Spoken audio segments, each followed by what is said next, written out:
Hello, my love. Welcome to another episode of Blisstopia podcast. I am your host, Mercedes Castellani, and I'm really happy to be sharing this episode with you today. Today, we're going to talk about rejection. So, this is going to be a profound, deep episode. And I'm aware that sometimes when we talk about manifestation, making your dreams come true, all of these things sound so positive, yet in that process, sometimes we need to look into things that are not so comfortable to look into. And we need to shed a light on those parts of the process that are harder so that in the end, you can manifest your dream into your reality. But sometimes it's not comfortable.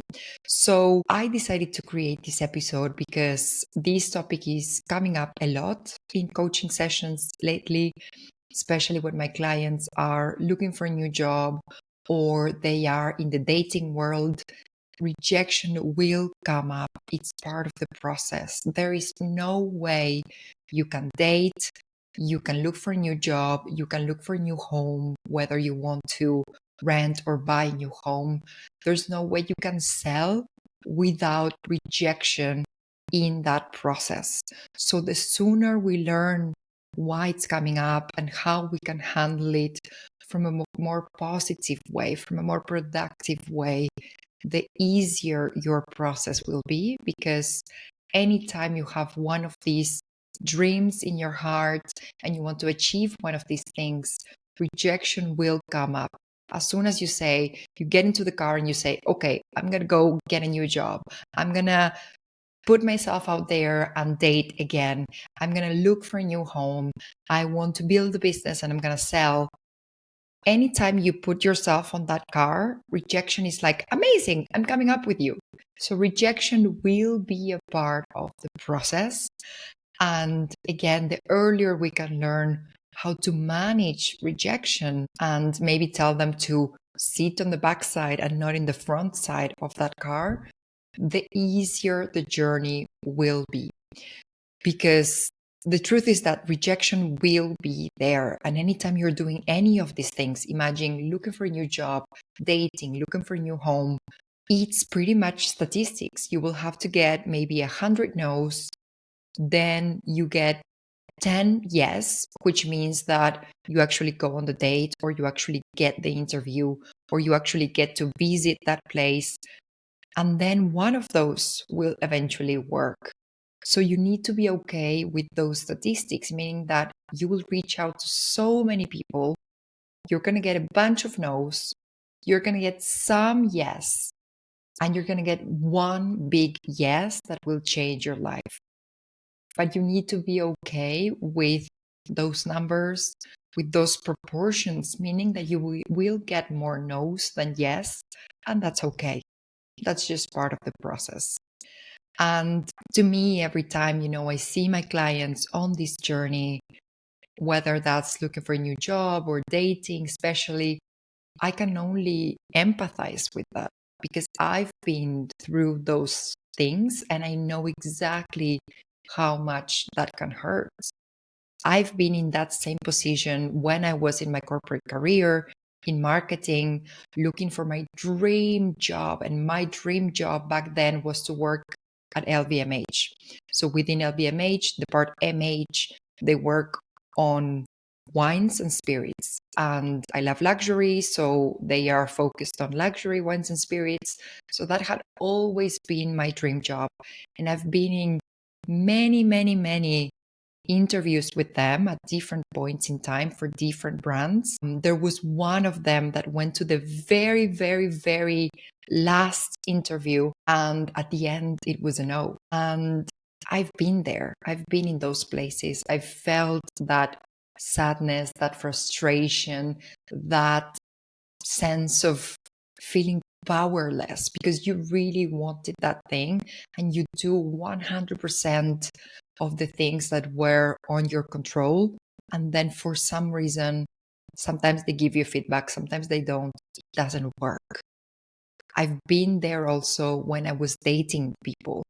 And sometimes I would be I was in the app, so I would be talking to a guy and I was like, oh my God, this guy sounds so interesting. He's so hot. He sounds very, intelligent. He has a cool life. And then for some reason, maybe the date would never happen because maybe the person wasn't so interested in me as I was in that person. Or maybe you do have a couple of dates with that person, and I would be actually really fond of one guy, and the guy for some reason decided that he wasn't fond of me, so he wouldn't call me again or he wouldn't reach out again to me. So I know how that feels because we get invested and we want things. There's a desire, there's a huge desire. And when we don't get that thing that we want so badly, it makes us suffer. It makes us suffer. And this is making me think, in Buddhism, they say that some of the causes for suffering is when we are in desire or when we are in fear. We desire something for the future or we fear something for the future. So anytime that we feel this strong desire towards something, we are more susceptible of suffering.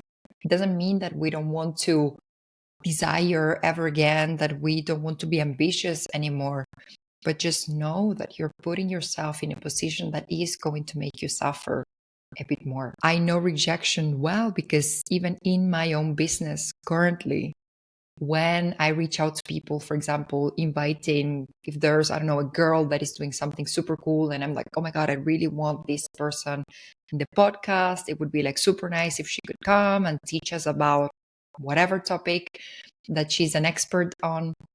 And then maybe I reach out to the person and they never reply back. And I was like, I could see the feed, I could see how it would be super cool.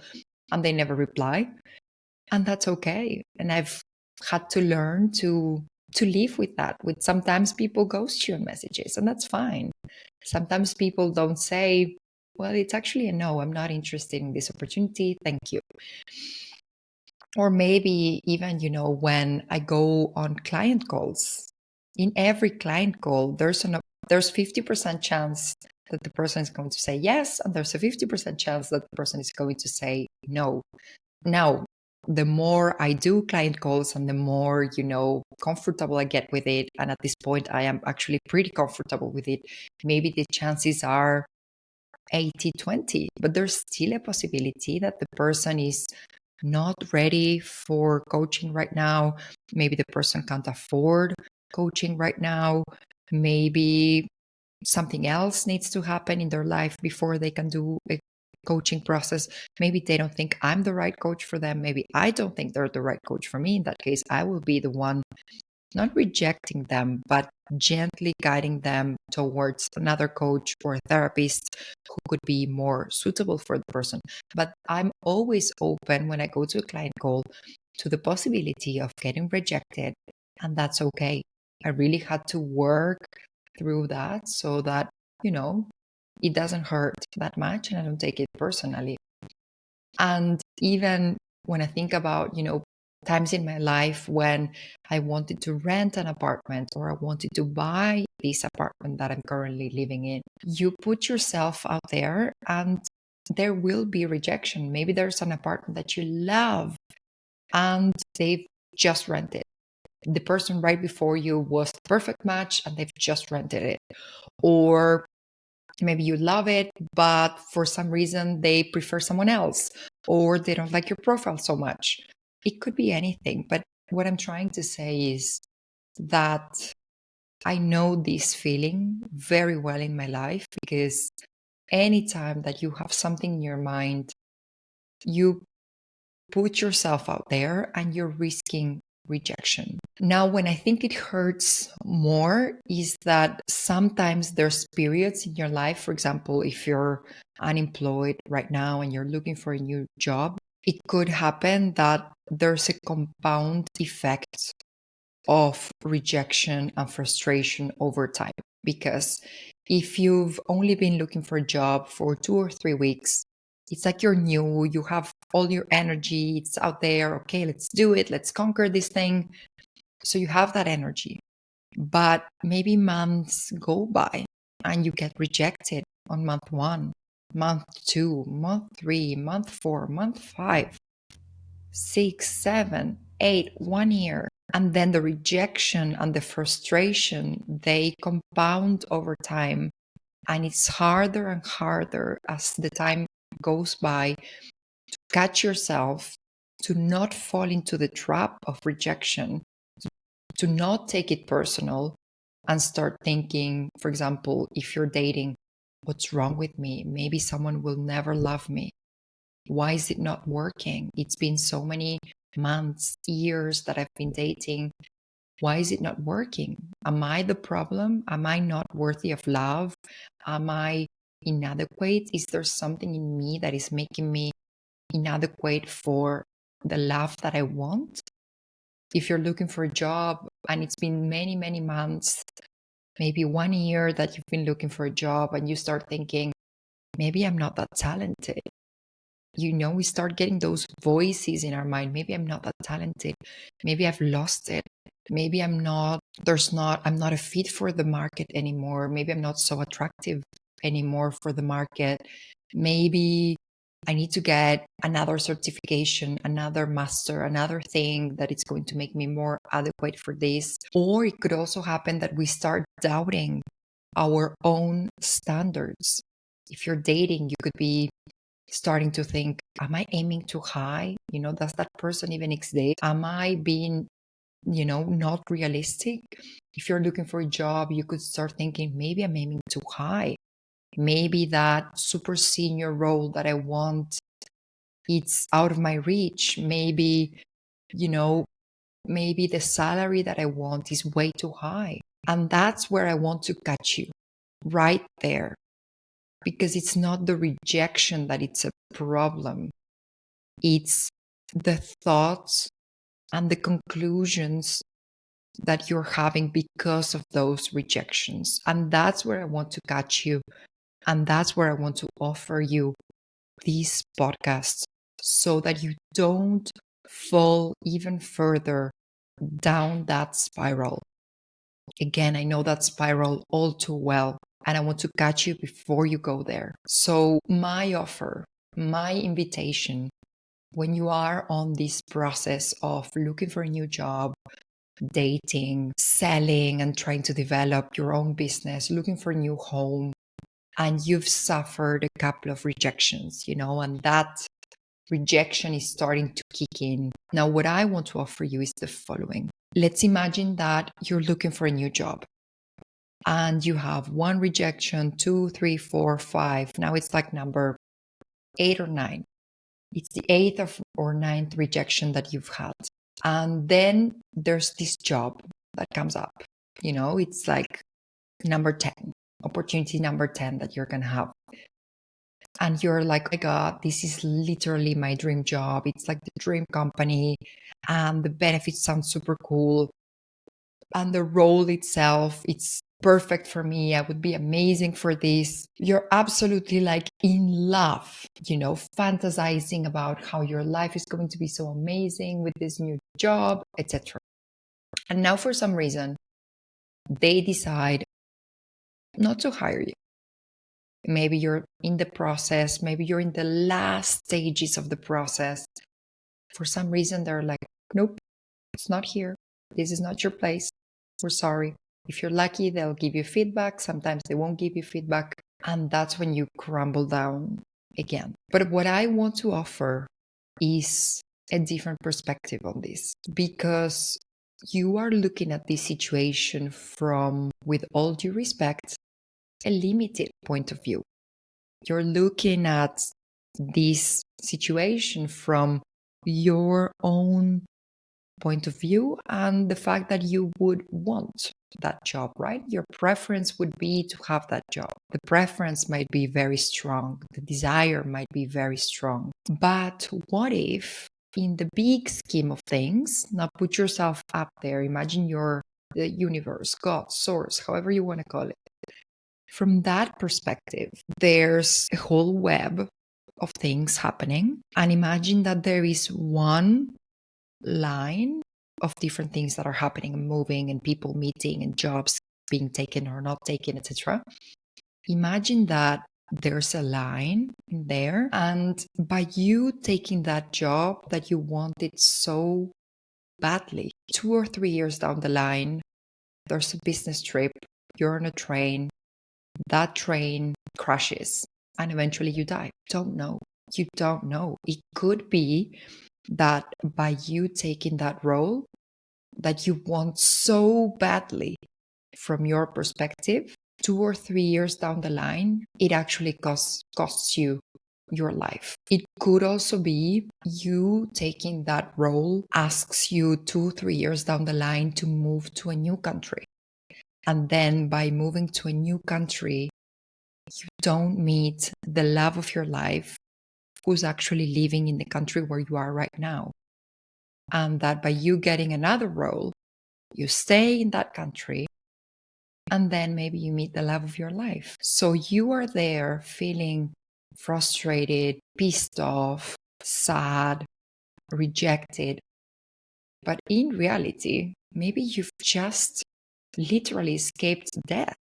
Or maybe by continuing on this path, you're going to meet the love of your life, and you just don't know it yet. You don't have all the information. So you never know if that rejection is actually protecting you from something, if that rejection is sending you towards something even better than the thing that you want so badly right now. So what I want to offer to you is to think of rejection as redirection. It's the universe sending you in another direction, thinks it's best for you. And there's this phrase that I love, and in those difficult times, it has brought me so much peace. And it is to think that what's meant for you won't pass you by.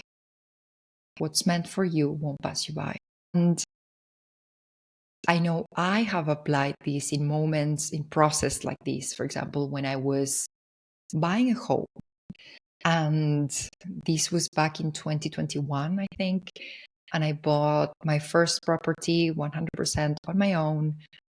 And again, I saw many places that I liked, many places that could have been, but weren't actually that one, etc. And I kept telling myself, what's meant for me won't pass me by. So anytime, a setback would come up, and for some reason, one apartment wouldn't, end up working, I was like, what's meant for me won't pass me by.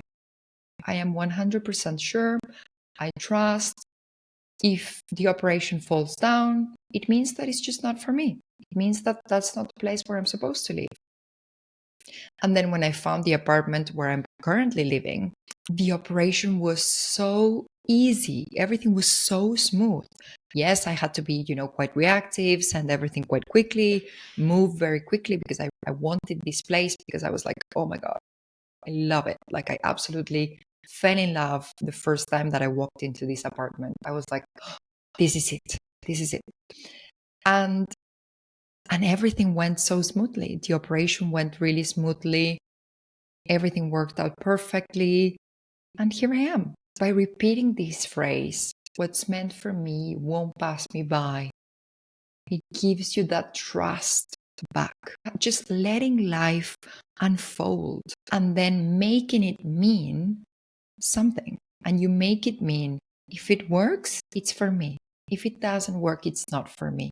And it brings you back into a sense of peace, of surrender, of doing your best, but at the same time, allowing things to happen, and deep down trusting that what happens is actually what's best for you. And you can also think, if you are, for example, looking for a new home or job or dating, and there's one thing, one person that you really liked, or one opportunity that you really liked, or a home that you really liked and it didn't work, I also like to say, this or better.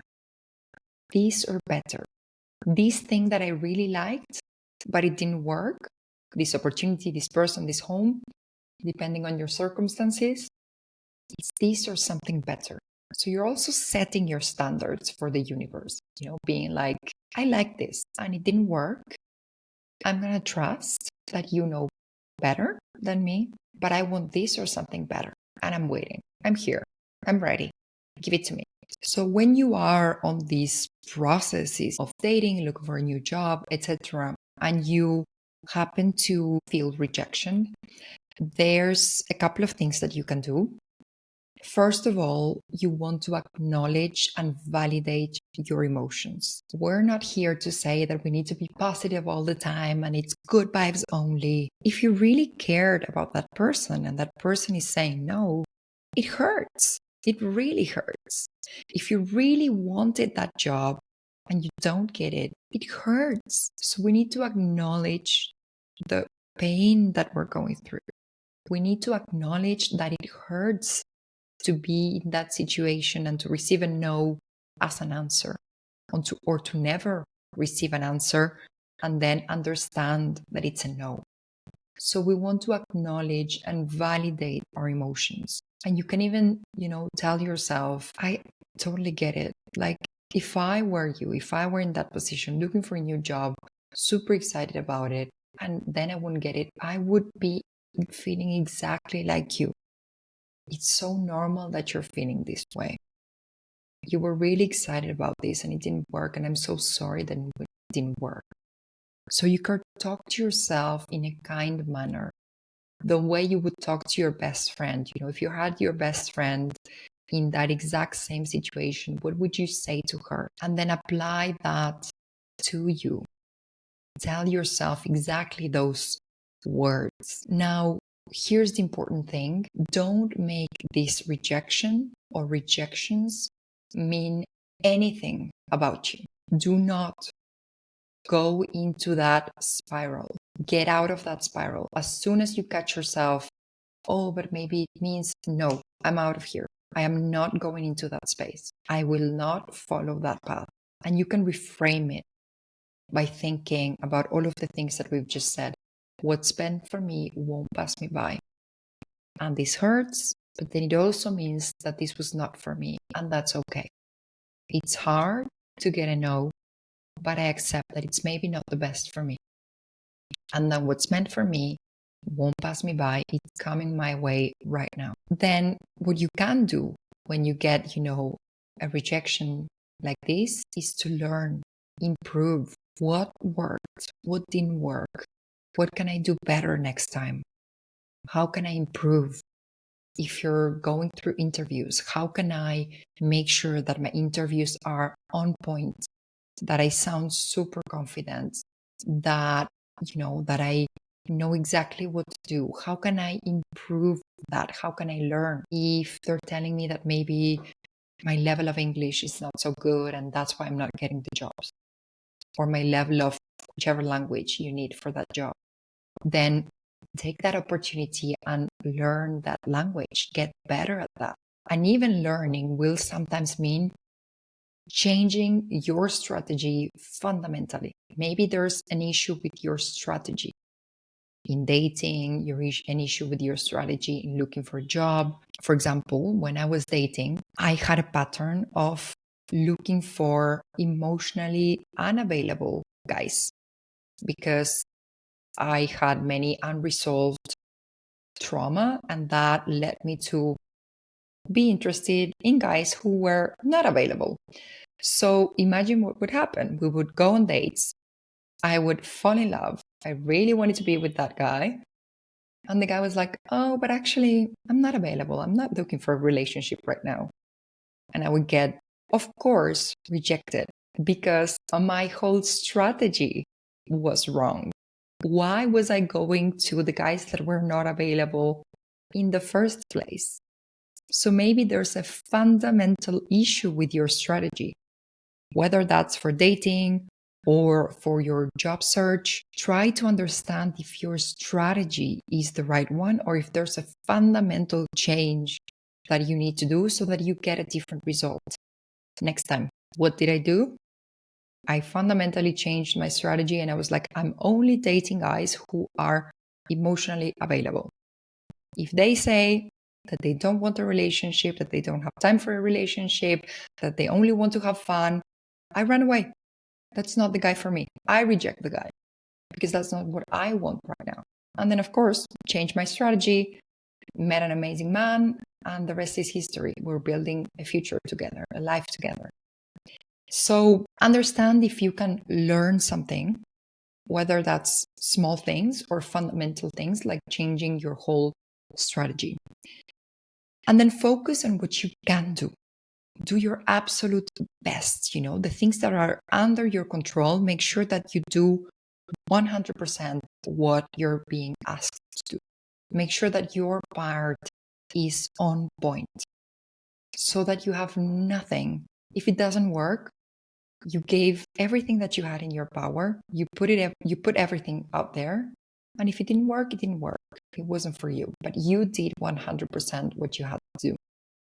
And then continue to do that thing that you're doing. Continue to apply.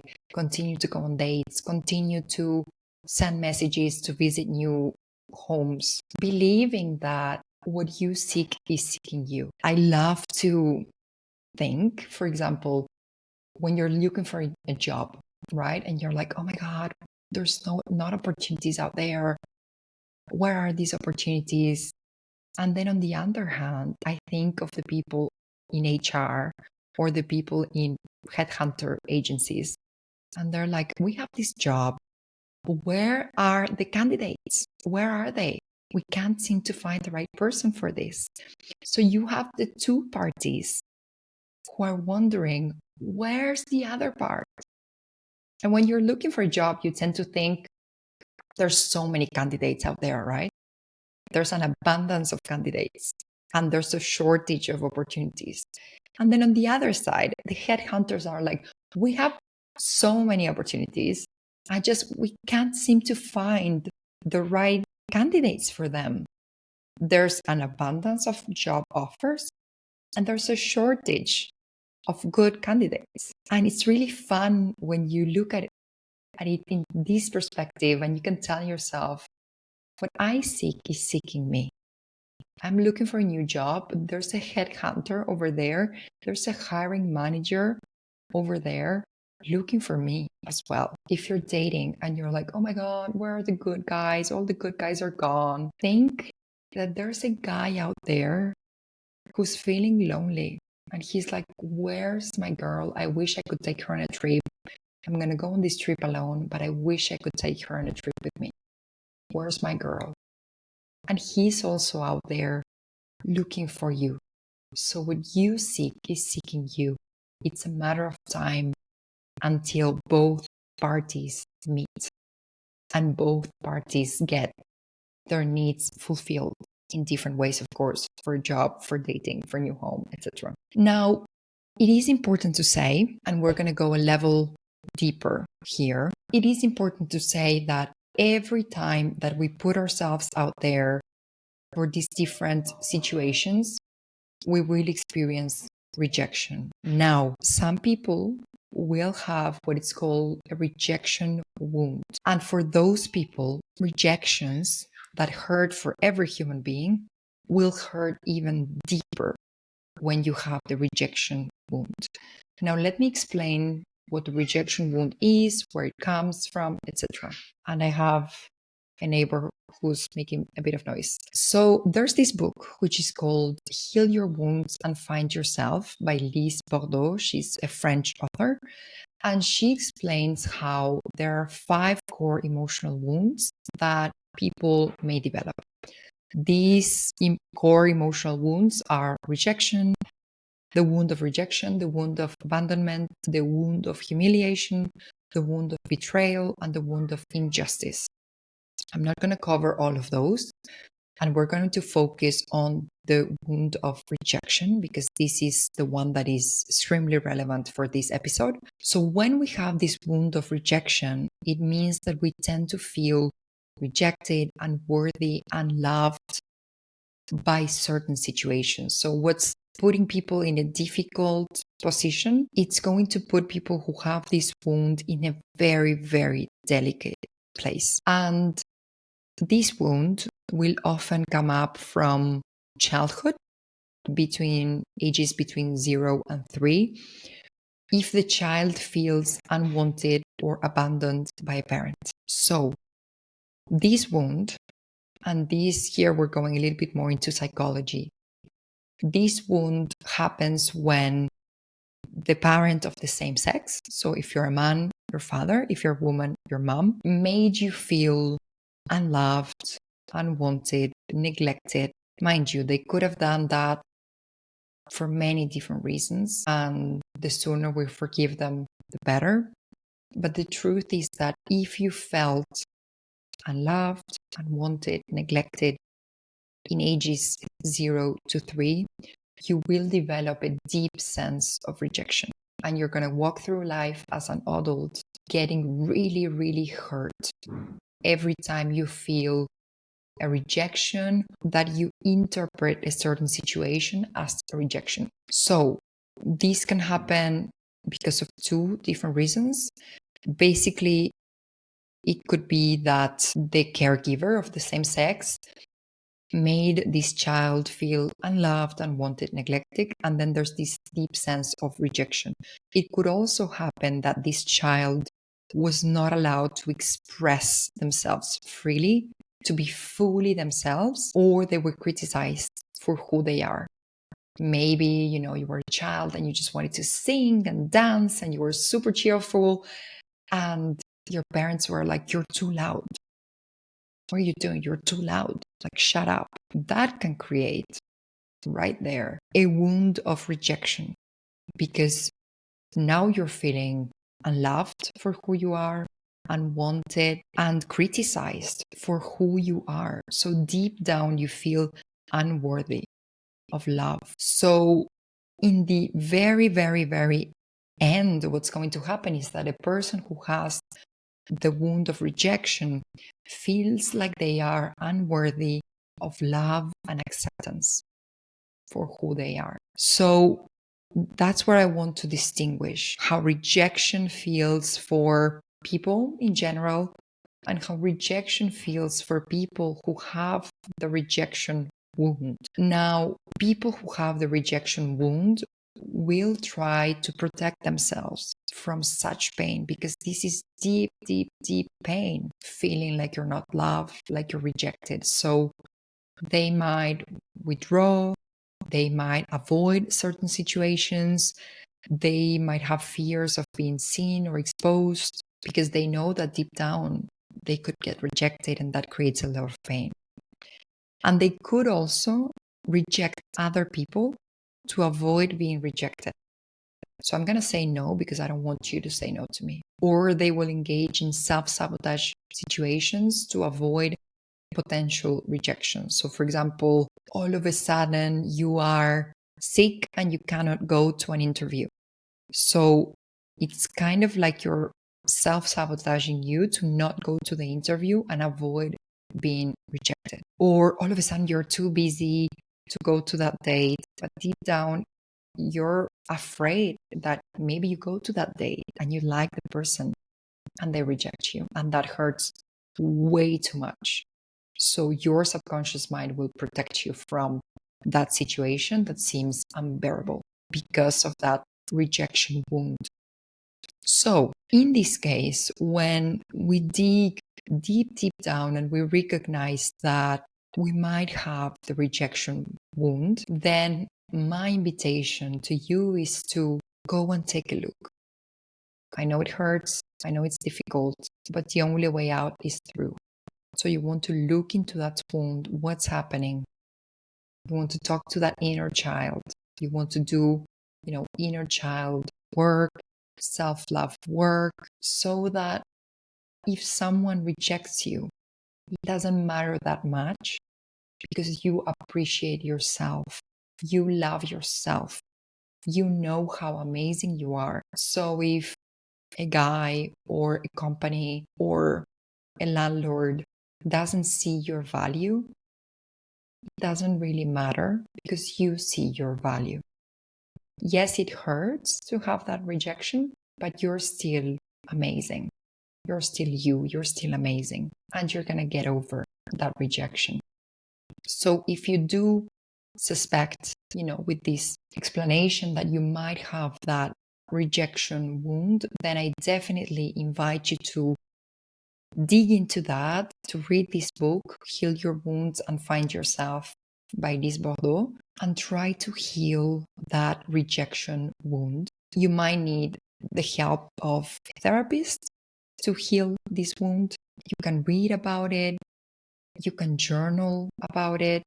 And when you heal that rejection wound, then these smaller rejections around there in life won't hurt so much. So I really hope from the bottom of my heart that in any situation that you are, whether you do have the rejection wound or maybe you don't have it, but in any case, you are feeling rejection in your life right now and it's hurting, I really hope that you found this episode insightful, juicy. I hope that it gives you a new perspective on how to look into this from a more positive and productive perspective. And if you are in one of these processes, you're looking for a new job, you're dating, you're looking for a new home, and you are experiencing this rejection, I am sending you all my love from the bottom of my heart, all the strength. And I really want you to think that your story ends with a happy ending. You will find that job, you will find that partner, you will find that home. It ends with a happy ending. So now go find the strength inside of you and keep pushing until you get it, because you've got this. You've got this. I will see you on the next episode. And in the meantime, in Blisstopia we trust.